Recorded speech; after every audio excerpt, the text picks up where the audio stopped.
progressive, respectful, mentoring, compassionate. These are the values of Palmdale Regional Medical Center. And now we proudly present Palmdale Regional Radio. Here's Melanie Cole. Diverticular are small pouches that bulge outward through the colon and large intestine. If these flare up or become infected, it can be quite painful.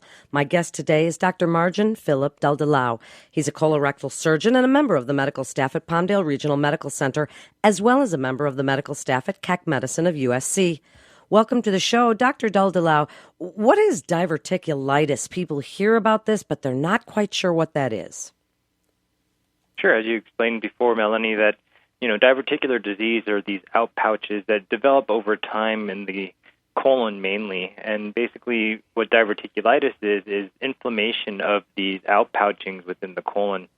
The most frequent time that you see this are mainly in men and females age greater than 50 or 60 years old, but they can affect patients at any time in their life, especially if they have any family history that predisposes them to diverticular disease and diverticulitis, or in certain risk factors such as people who have high meat content in their diets and such. And so diverticulitis presents with a host of symptoms, which mainly presents with fever, left lower quadrant, lower abdominal pain, sometimes intermixed with either diarrhea or constipation. But the most profound symptom is mainly left lower quadrant abdominal pain in these patients.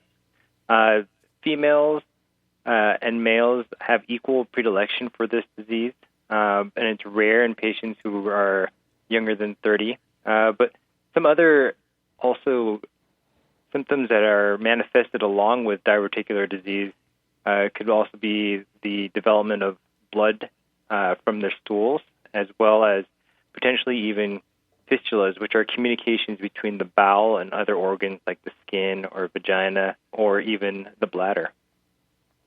So you mentioned a genetic component to these. Is it something that if one of your parents had, you should get checked? Would that be seen somewhere? Is there a screening? Would you even know before you get that first painful flare-up?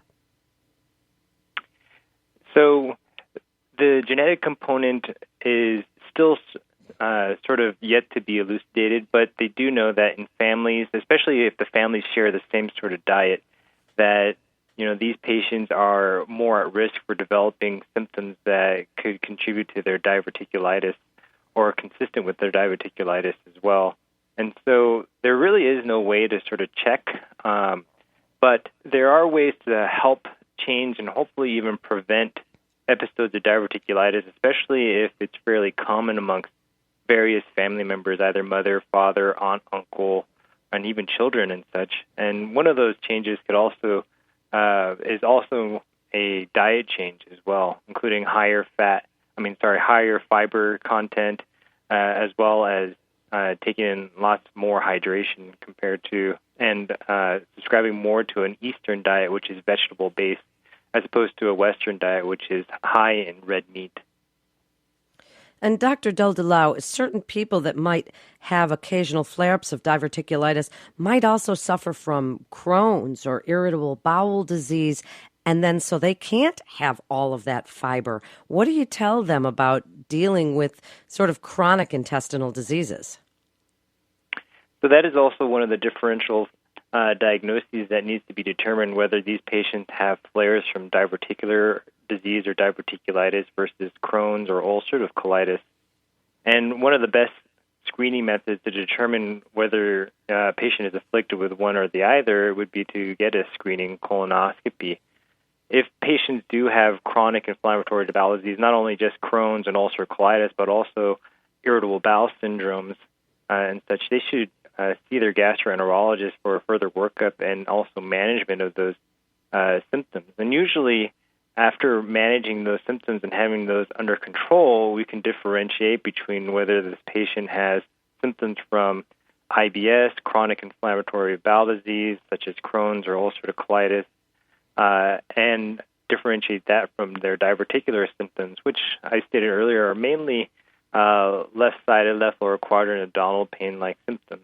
However, there are occasions where it is hard to differentiate, and I think those are patients that warrant further investigation and consultation with a specialist, such as a colorectal surgeon, to help determine which symptoms and factors are contributing most to the patient's discomfort and such, and thus even a surgical intervention can help out with those patients as well.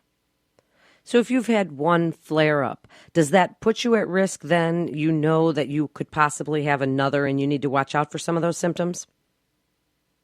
So we're learning that diverticular disease is actually a spectrum of disease. People only hear about the worst of these symptoms. Either, the patients come in with a terrible abscess, or they have perforation of their colon, and they require surgical management at that time because of the urgency of the situation. However, as we're learning, diverticular disease is actually functioning over a spectrum. Some people may have diverticulitis and may not even know it, and they just present with just mild, lower abdominal symptoms, which they just attribute to either gastritis or some sort of enteritis or intestinal upset. And as you know, the other extreme would be patients who present with emergencies with gross infection with abscesses and perforation and such. And so as we're learning that this is a spectrum, patients could present either as asymptomatic or with mild symptoms, or even further than that is chronic symptoms, and even further than that is emergent symptoms, which require an operation. And so, the management of diverticular disease really depends on how much these symptoms are also affecting a patient's lifestyle, and that's also part of the consideration and discussion.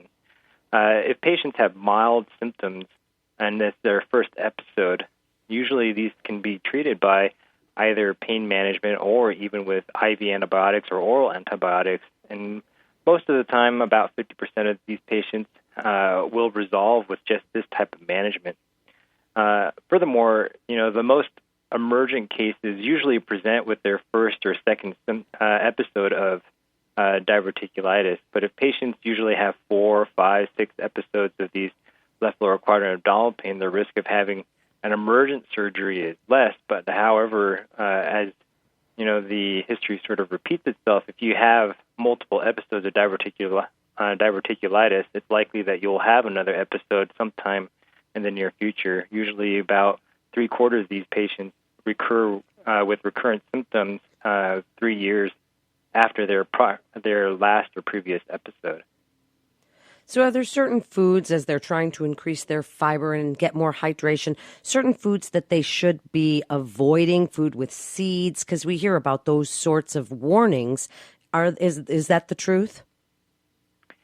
I think this is also coming into the realm of mythology in a way. And it used to be that we thought that, seeds were the main reason that causes the inflammation, the diverticular or the outpouchings of the colon. But now that is sort of come into suspect and actually has been proven to be debunked. It's not necessarily seeds, but basically the fact that you are having to transmit a hard and very difficult to transit hard stool that creates or causes more problems for patients with diverticulosis and can lead to diverticulitis.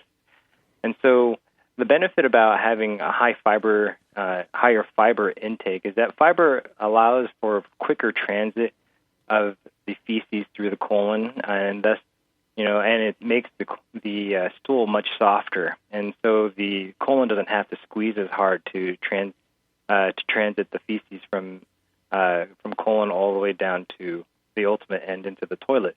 But the other benefit about higher fiber intake is that a higher fiber intake also brings these short-chain fatty acids down to the colon, which is the main food supply for colonocytes, and so keeps your colon healthy in that aspect too as well. Now, seeds and higher bulky items need to be taken with caution. I mean, if patients have any sort of stomach upset with ingestions of certain foods, common sense does apply. You should just avoid foods that create problems for you and continue to take foods that that promote your gut health in that aspect too, whether that be, certain fibers, certain nuts or rices or grains and such, and just to maintain that regimen throughout your life. So it is important to identify those foods that might trigger some sort of an abdominal episode for people. So wrap it up for us, Dr. D, with your best advice about what you want people to know about diverticular disease, diverticulitis, and really what they can do to hopefully prevent it from happening in the first place. Right. So when you do have these sort of symptoms that are consistent with diverticular disease or diverticulitis, it's best to sort of, continue with a very healthy bowel regimen, including a high-fiber diet, some increased water intake. But also, if these symptoms are persistent and they do bother you, it warrants evaluation with your primary care physician, having a discussion with the gastroenterologist, and hopefully, if further questions do arise, seeing a colorectal surgeon to discuss whether surgery is a valid option for you. In most cases, in patients with diverticular disease, it is a spectrum, and most cases are mild and can be managed medically and without any surgical intervention. However, when symptoms are bothersome and they are affecting the patient's quality of life, possibly surgery is what is warranted. But also, the main message that should be taken is that if you are starting to also have GI symptoms, especially if you feel that it's related to your colon, or if you also have family history that dictates that you have higher risk history for colorectal pathology such as inflammatory bowel disease, ulcerative colitis, colon and rectal cancers, you should be evaluated and potentially get your colonoscopy sooner rather than later. And tell us about your team at Palmdale Regional Medical Center. Why should they come there for their care? So our team at Palmdale Regional Medical Center is a multidisciplinary team. Although we are made up of primarily colon and rectal surgeons, we do work well with the community, including with the gastroenterologist locally and with the primary care physicians to discuss ways to sort of treat complex and very difficult colon and rectal pathologies. And that is what we bring here as our specialty group, and that we feel has been sort of underserved to the Antelope Valley community. And the main reason why people should choose us is that we do like to discuss these complex issues with patients and help them understand how to take care of it. And we don't just involve ourselves. We're not a team that just wants to be captain of the ship, but we're a team that wants to lead a community of people and physicians and family together to help take care of the patient. Thank you so much, Dr. Duldulao, for being with us today. You're listening to Palmdale Regional Radio with Palmdale Regional Medical Center. For more information, you can go to palmdaleregional.com. That's palmdaleregional.com. Physicians are independent practitioners who are not employees or agents of Palmdale Regional Medical Center. The hospital shall not be liable for actions or treatments provided by physicians. This is Melanie Cole. Thanks so much for listening.